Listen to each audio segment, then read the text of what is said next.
Hello, and welcome to this lesson on the key reactions of alcohol. There are a number of reactions we will be looking at today, so let's quickly highlight them. We will begin with the combustion of alcohol.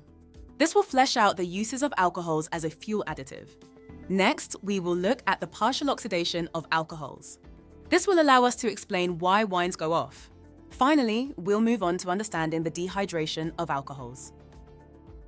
So far, we've talked about various alcohols such as methanol, ethanol, propanol, and butanol, and you've learned about their main uses. Building on this foundation, today's lesson will advance our chemical understanding by examining how these alcohols behave in various reactions, which helps us gain insights into their chemical properties and reactivity. Let's begin with combustion.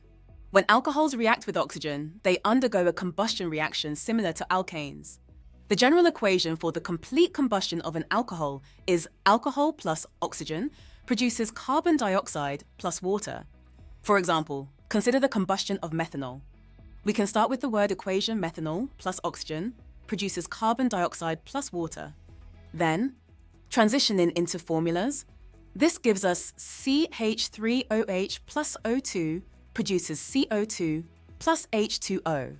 Then, finally, we need to balance this equation. Pause the video and have a go at balancing it yourself. If you've gone ahead and done this, you should have the following. 2CH3OH plus 3O2 equals 2CO2 plus 4H2O. Combustion of alcohols is an exothermic process, meaning it releases energy. The energy released during the combustion of alcohols can be harnessed as fuels, which is why methanol, ethanol, propanol, and butanol are often used as biofuels. This energy release makes alcohols useful in various applications, as we have outlined in our previous lesson. Now, let's take a look at partial oxidation. Combustion is an example of complete oxidation, but alcohols can also undergo partial or mild oxidation. To oxidize alcohols, we use specific chemicals known as oxidizing agents. One example of an oxidizing agent for alcohol is potassium dichromate. When alcohols are exposed to air or oxygen in the presence of an oxidizing agent, they undergo controlled partial oxidation and are turned to carboxylic acids, a homologous family that we will explore in detail in upcoming lessons. The oxidation reactions for ethanol, propanol, and butanol can be summarized as follows. Firstly, ethanol plus oxidizing agent equals ethanoic acid. Secondly, propanol plus oxidizing agent goes to propanoic acid. Finally, butanol plus oxidizing agent produces butanoic acid.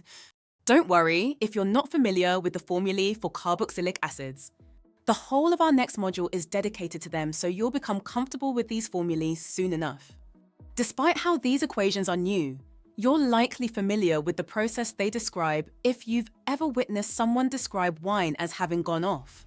In this reaction, ethanol in wine is gradually oxidized by the oxygen in the air with the help of specific bacteria or an oxidizing agent. This process converts ethanol into ethanoic acid, which is the main component of vinegar. This transformation not only changes the flavor of the wine, but also makes it useful in cooking and preserving food. Unfortunately, it does mean the wine tastes like vinegar. Understanding this reaction helps us appreciate how chemical processes can modify substances in everyday life, turning them into valuable products. Dehydration of alcohols is a chemical reaction where water is removed from an alcohol molecule. This process typically requires heating the alcohol with a catalyst, such as hot aluminium oxide. During dehydration, the alcohol loses a water molecule, resulting in the formation of an alkene. For example, when ethanol undergoes dehydration, it forms ethene. One other important reaction that alcohols undergo is their reaction with carboxylic acids to form esters. We will examine this in upcoming lessons. In today's lesson, we explored the various reactions of alcohols, starting with their combustion, where they react with oxygen to produce carbon dioxide and water, releasing energy that makes them valuable as biofuels.